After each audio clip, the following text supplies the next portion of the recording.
Imagine this. You've done everything right. You saved for years, sacrificing vacations and nights out. You built your credit score into a fortress. Finally, you get the keys to your dream home. The smell of new paint. The echo in the empty rooms waiting to be filled with life. It's a feeling of accomplishment, unlike any other. But what if that dream, the very symbol of your hard work, becomes the anchor that drowns your financial future? What if the market shifts just a few months later, and you find yourself trapped, owing more on your home than it's worth, with a monthly payment that suffocates you? This isn't a scare tactic. It's a real story happening to families across America right now. The question you need to ask isn't just, can I afford this house? But, am I buying at the absolute worst time in modern history? The answer might save you from a decade of regret. Welcome back to Hope to Wealth, the channel where we explore real-life money stories to help you build a secure and prosperous future. Today, we're tackling the biggest financial decision most of us will ever make: buying a home. But the landscape in 2024 is a minefield of conflicting signals. Prices are still stubbornly high, interest rates are brutal, and whispers of a housing market crash are getting louder every day. Are the pessimists right? Is a devastating crash imminent? One that could wipe out the equity of new homeowners? Or is this just a necessary market correction, a new normal we have to accept? In this in-depth analysis, we're going to cut through the noise. We'll examine the powerful economic forces at play, compare the current situation to the infamous 2008 crash, and most importantly, give you a practical framework to determine if buying a home right now is a path to wealth or a trap leading to financial ruin. This isn't just about data, it's about your life, your money, and your future. So, if you're ready to get the unfiltered truth about the housing market, do us a favor and hit that like button and subscribe to Hope to Wealth. You won't want to miss what's coming next. The Great Deception. Why today's housing market feels so dangerous. If you look at the surface of the U.S. housing market today, you might be confused. On one hand, you hear the constant drumbeat of an affordability crisis. The median home price, while having cooled slightly from its absolute peak, remains astronomically high for the average family. Combine that with mortgage rates that have more than doubled in a short period, and the monthly cost of owning a home has skyrocketed. The numbers are staggering. A family looking to buy the median-priced home today needs an income significantly higher than just 2 or 3 years ago, often pushing them far beyond the traditional 28-36 debt-to-income ratios that lenders used to hold sacred. Yet, on the other hand, you don't see the widespread panic you might expect. You don't see a flood of homes hitting the market. In many neighborhoods, desirable houses still get multiple offers, albeit not with the same frenzy as in 2021. This creates a dangerous illusion of stability. It's a market that feels both impossibly expensive and surprisingly resilient. This is the great deception of 2024. The core of this paradox lies in one key factor: inventory, or rather, the severe lack of it. The market is essentially frozen by what economists call the golden handcuffs, or the lock-in effect. Millions of American homeowners are sitting on mortgages with interest rates of 3% or even lower. For them, the thought of selling their current home only to buy a new one at a similar price but with a 7% mortgage is financially insane. It would mean a massive increase in their monthly payment for no tangible upgrade in their living situation. Why would anyone willingly double their housing cost? They wouldn't, and so they stay put. This has choked off the supply of existing homes for sale, which traditionally makes up the bulk of the market. With so few homes available, the prices of those that are listed remain artificially inflated. It's a simple case of supply and demand, but with the supply side being strangled by monetary policy. This is fundamentally different from the prelude to the 2008 crash. Back then, inventory was actually ballooning. Speculators were flipping houses, and builders were constructing new homes at a breakneck pace, fueled by lax lending standards. There was a glut of properties. Today, we have the opposite problem, a famine of listings. This lack of inventory provides a false floor for prices, making buyers feel that values can only go up. They see the competition for the few good homes available and feel the pressure of FOMO, the fear of missing out. They think, if I don't buy now, I'll be priced out forever. This is a powerful and dangerous emotion that can lead to catastrophic financial decisions. It pushes people to stretch their budgets to the breaking point, waive critical inspections, and buy properties they can't truly afford. All because the market feels stable due to the inventory shortage. But what happens when that illusion shatters? What happens if an economic downturn forces those locked-in homeowners to sell? What if job losses mean people can no longer afford even their low-interest mortgages? That's when the foundation of this seemingly stable market could crumble, and the true price discovery begins.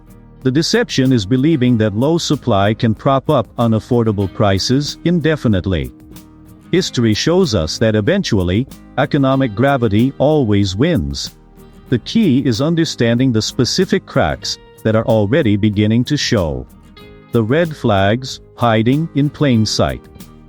While the low inventory narrative dominates the headlines, there are several deeply concerning trends developing just beneath the surface.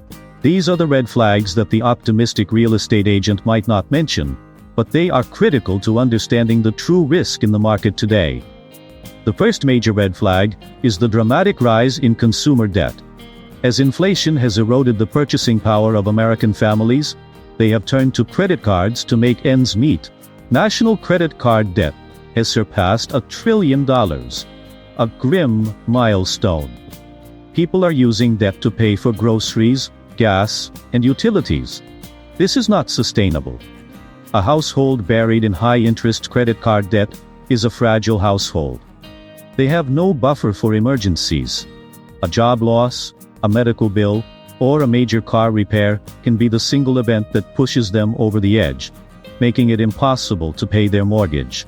We're also seeing a concerning uptick in auto loan and credit card delinquencies, especially among younger borrowers. This is often the canary in the coal mine for broader financial distress. Before people miss a mortgage payment, they miss other payments first. The second red flag is the corporate and tech layoff wave. While the overall unemployment rate may look low, major companies, particularly in the high-paying tech sector, have been announcing significant layoffs for over a year. These aren't just entry-level jobs. These are high-income positions that supported the upper end of the housing market in many expensive coastal cities. When a software engineer making $200,000 a year loses their job, it doesn't just impact their family. It sends a ripple effect through their local economy and housing market. This steady stream of layoffs is slowly but surely increasing the number of forced sellers, those who can no longer afford their homes due to a loss of income. This is how inventory begins to creep up, not with a bang, but with a whimper. A third, and often overlooked, red flag is the looming insurance crisis. In states like Florida, California, and Louisiana, homeowners are being hit with astronomical increases in their property insurance premiums, or, in some cases, are being dropped by their insurers altogether. Due to increased risks from hurricanes, wildfires, and floods, insurers are pulling out of entire regions. This means the total cost of homeownership is exploding in ways that aren't even captured by the mortgage payment. A buyer might qualify for a loan, only to find out their insurance will be an extra $800 a month, making the home completely unaffordable. This is a direct threat to property values in some of the nation's largest real estate markets. When you can't insure a home, you can't get a mortgage for it. Finally, there's the simple, brutal math of affordability. The ratio of median home price to median household income is now more stretched than it was at the peak of the 2006 bubble. This is the most fundamental indicator of all. When the average person cannot afford the average house, the market is, by definition, in a bubble. It can be sustained for a while by low inventory or irrational exuberance, but it cannot last forever. Prices must eventually reconnect with the underlying incomes of the populace. These red flags are not theoretical. They are real-time data points showing the increasing stress on the American consumer and the housing market's foundation. Ignoring them is like ignoring the cracking sounds in the walls of a house. You might be fine for a while, but the risk of a structural failure is growing every day. If you're finding this deep dive valuable, please take a moment to hit the like button and subscribe to Hope to Wealth. We're committed to bringing you the honest analysis you need to protect your financial future. A tale of two crashes. Why 2024 is not 2008.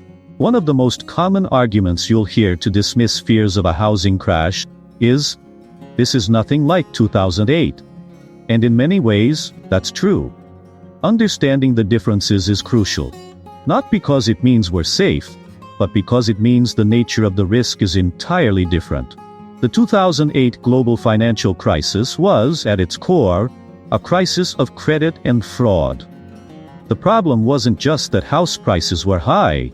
It was that the entire system was built on a foundation of toxic loans. We had ninja loans. No income, no job, or assets. Lenders were giving mortgages to anyone with a pulse, with little to no verification of their ability to repay. Adjustable rate mortgages, ARMs, were rampant, starting with deceptively low teaser rates that would later balloon into unaffordable payments. This was then bundled into complex financial instruments called mortgage-backed securities and sold to investors, spreading the risk throughout the global financial system. When homeowners began to default on these bad loans, the whole house of cards collapsed. The trigger was a credit failure. Today's situation is starkly different. Lending standards since 2008 have been significantly tighter. The Dodd-Frank Act introduced regulations like the ability to repay rule. The vast majority of homeowners today have strong credit scores and have thoroughly documented their income to qualify for their loans. Furthermore, most borrowers are in fixed-rate mortgages, meaning their monthly principal and interest payments won't suddenly explode like the ARMs of the 2000s. On paper, the modern mortgage holder is a much safer bet. So, if the credit quality is so much better, where is the risk? The risk in 2024 is not a credit crisis. It is a profound and historic affordability crisis. The problem isn't that people have loans they can't pay back. It's that the vast majority of the population can't even qualify for a loan on a median-priced home in the first place. The barrier to entry has become a sheer cliff face. Think of it this way. In 2006, the party was fueled by cheap, easy-to-get debt. In 2024, the party is being kept alive by a chronic shortage of anything to buy. The 2008 crash was caused by a flood of bad loans leading to a flood of foreclosures, which created a massive oversupply of homes for sale, causing prices to plummet. The potential crash of 2024-2025 would be triggered differently. It would likely start with a significant economic downturn, a recession that leads to widespread job losses. This is the key catalyst. Unlike in 2008, where people lost their homes because their mortgage payments reset higher, people now would lose their homes because they lose their jobs entirely. When someone with a 3% fixed-rate mortgage gets laid off, that low rate becomes irrelevant if their income is zero. As layoffs mount, the number of forced sellers would begin to overwhelm the low inventory. This new supply would hit a market where there are very few qualified buyers due to high prices and high rates. This mismatch, a growing number of desperate sellers, and a shrinking pool of capable buyers, is what would trigger rapid price declines. So while the statement, "It's not 2008" is correct in its mechanics, it's dangerously misleading in its conclusion. It's like comparing two different terminal illnesses. They may have different symptoms and progress differently, but the potential outcome is the same. The risk today is arguably more insidious because it's tied to the health of the entire economy, not just the lending practices of banks. The Federal Reserve's hammer. How rate hikes crushed the American dream. To truly understand the pressure on the housing market, we need to talk about the Federal Reserve. For many people, the Fed is an abstract institution, but its decisions over the past few years have had a more direct and brutal impact on the average American's wallet than almost any other force. For more than a decade following the 2008 crisis, the Fed kept interest rates near zero. This was cheap money. It was designed to stimulate the economy, and it made borrowing incredibly affordable. This, combined with other factors, fueled a long and steady rise in asset prices, including stocks and, of course, real estate. During the pandemic, the Fed doubled down, cutting rates to zero and pumping trillions of dollars into the financial system. The result was a housing frenzy. Mortgage rates dropped to historic lows, below 3%. Suddenly, people's buying power exploded. A $2,500 monthly payment could get you a much more expensive house than ever before. This supercharged demand, leading to the insane bidding wars and meteoric price spikes of 2020 and 2021. However, this easy money policy had a consequence: rampant inflation. The cost of everything started to soar. To combat this, the Fed had to reverse course and do so dramatically. Starting in 2022, they began hiking interest rates at the fastest pace in decades. They wielded their power like a hammer, and the housing market was the nail. Let's look at the real-world impact of this. Imagine a family, the Jacksons, who wanted to buy a home in late 2021. They could get a mortgage at 3%, and were looking at a $500,000 house. Their monthly principal and interest payment would have been around $2,108. Now, fast forward to today. That same $500,000 house, with a mortgage rate of 7%, would cost them $3,327 a month. That's an increase of over $1,200 every single month. That's more than $14,000 a year, just in interest. For most families, that is the difference between affordable and impossible. The Fed's actions effectively vaporize the affordability of the market for a huge swath of potential buyers. Their war on inflation became a war on the aspiring homeowner. This is what's known as a demand shock. The Fed deliberately crushed demand for housing to cool the market and the broader economy. The problem is that while demand was crushed, prices didn't follow suit in a significant way because of the inventory problem we discussed earlier. This has created the most unaffordable housing market in modern history. The Affordability Index, which measures the ability of a median-income family to afford a median-priced home, is at its lowest point in decades. It's even worse than at the peak of the 2006 bubble. The Fed is now in a difficult position. If they keep rates high to continue fighting inflation, they risk freezing the housing market into a prolonged and painful downturn. If they cut rates too soon to try and save the housing market, they risk reigniting inflation. The fate of your potential home purchase rests heavily on the decisions of a handful of people in Washington, D.C., trying to navigate a treacherous economic landscape. Understanding this dynamic is crucial.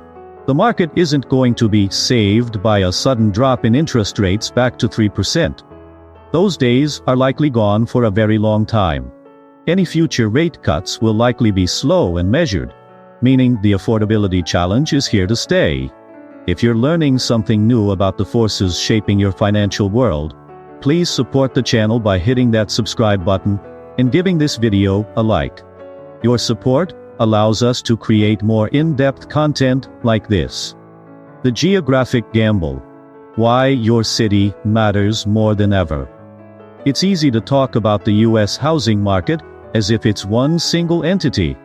But in reality, it's a patchwork of thousands of local markets, each with its own unique dynamics. And the single most important phrase in real estate: location, location, has never been more critical than it is today. The pandemic and the rise of remote work fundamentally broke traditional housing patterns. For decades, home prices were tightly tethered to job centers in major coastal cities like New York, San Francisco, and Los Angeles. But when work from home became a viable option for millions of high-paid professionals, they initiated a great migration. They cashed out their equity in high cost of living areas and moved to more affordable, sunnier locales.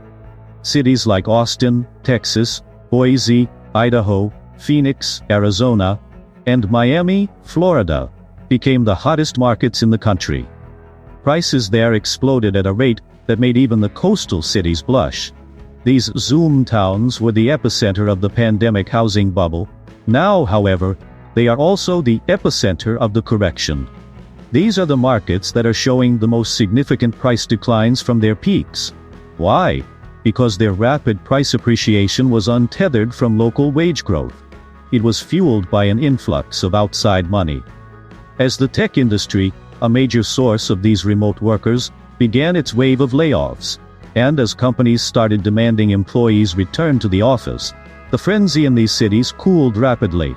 A home in Austin that had 30 offers in 2021 might now sit on the market for 60 days and require a price cut.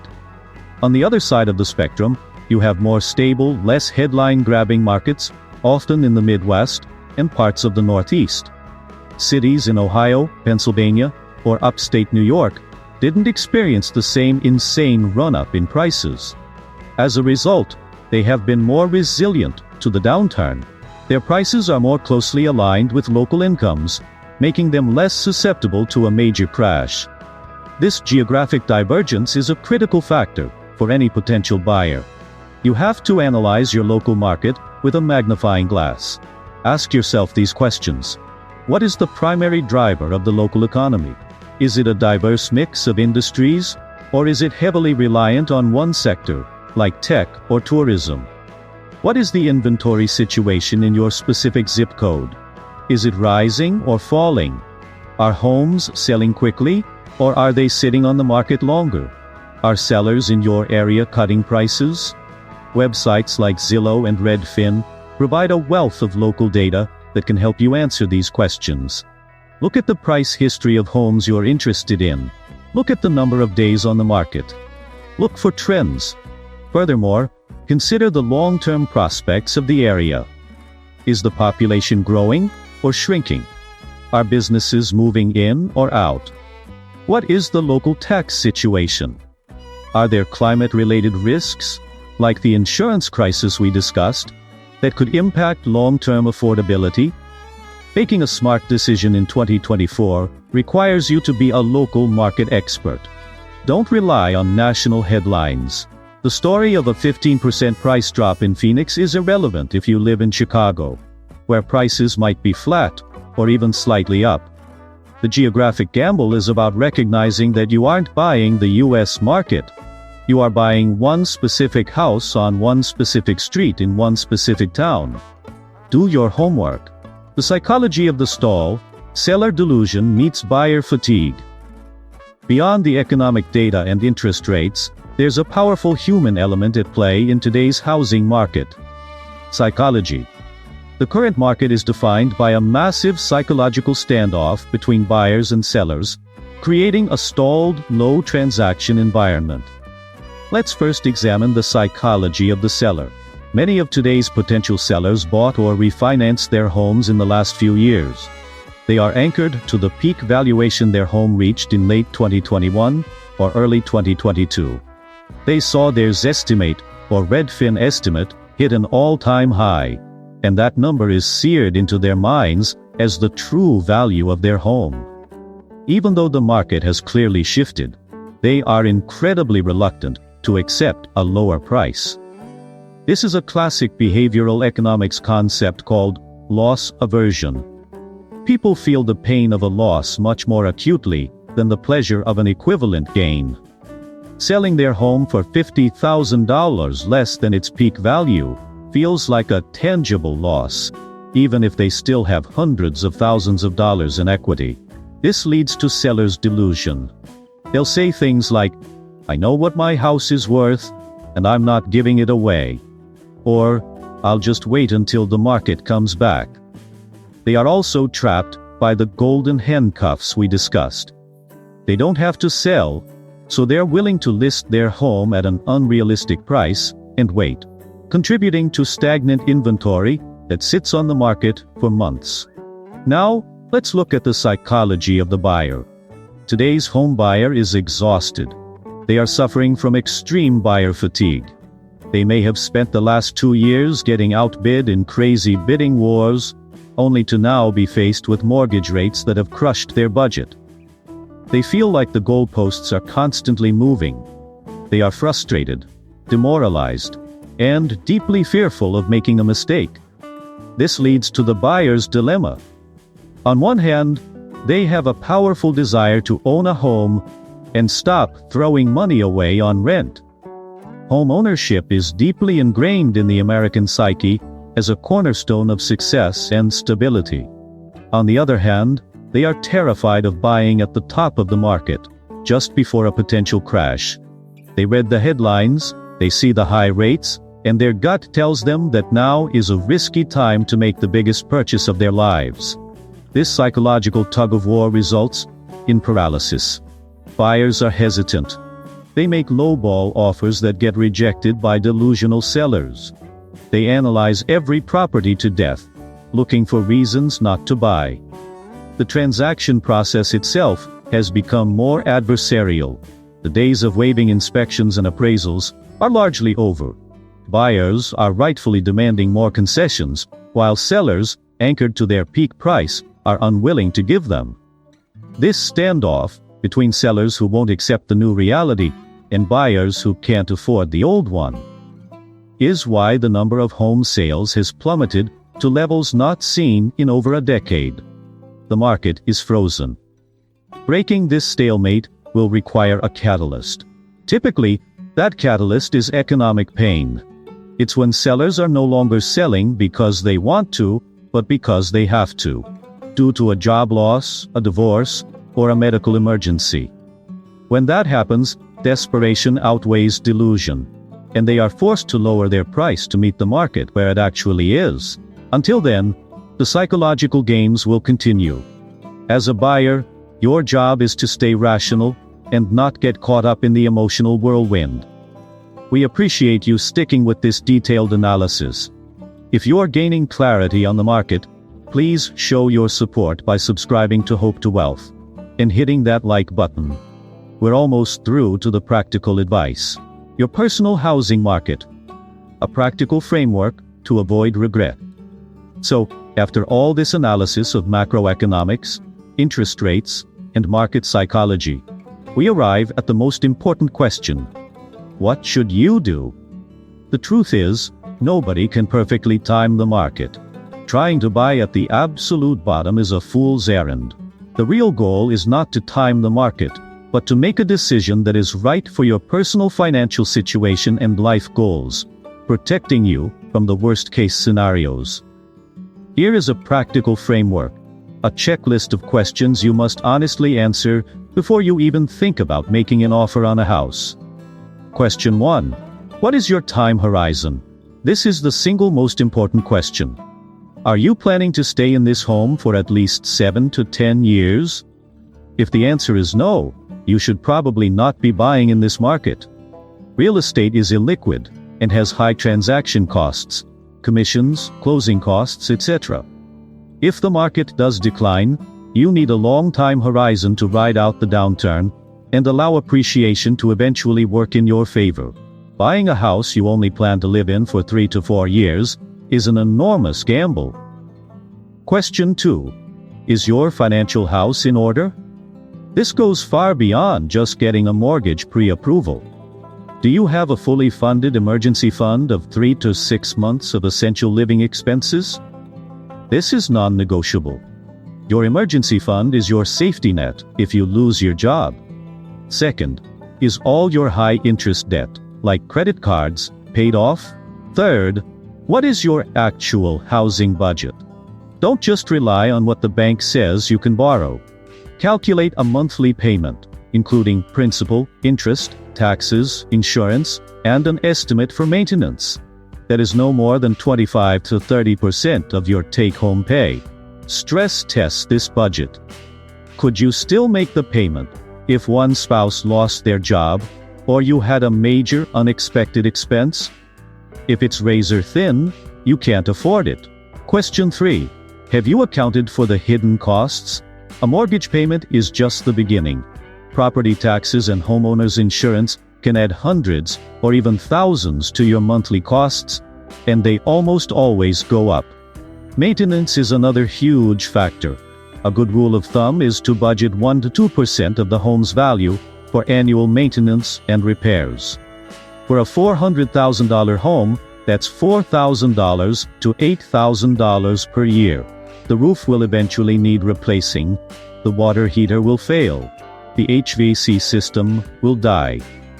These are not ifs, they are whens.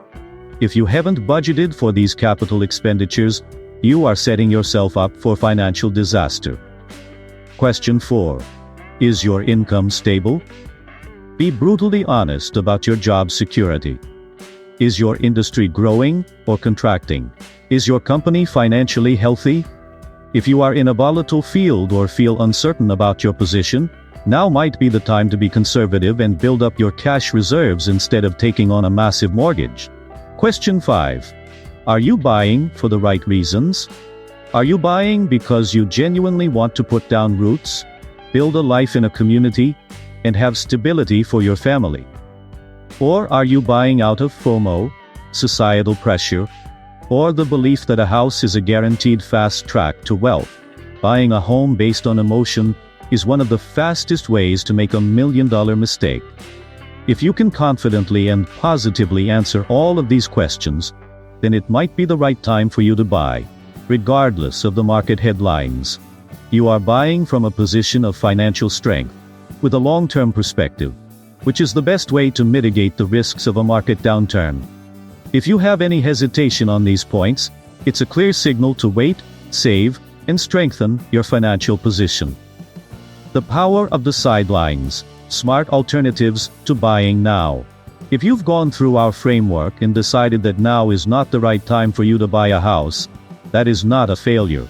In fact, it's a sign of financial wisdom and discipline. Staying on the sidelines in a precarious market is an active and powerful strategy. But what should you be doing with your time and money while you wait?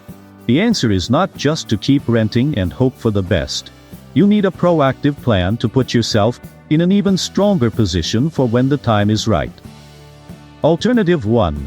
Become a super saver. Treat this period as a financial training camp. Take the money you would have spent on a down payment and the extra costs of home ownership and save it aggressively. Automate your savings. Every single month, transfer a significant portion of your income into a high-yield savings account, HYSA. With current interest rates, your cash is no longer trash.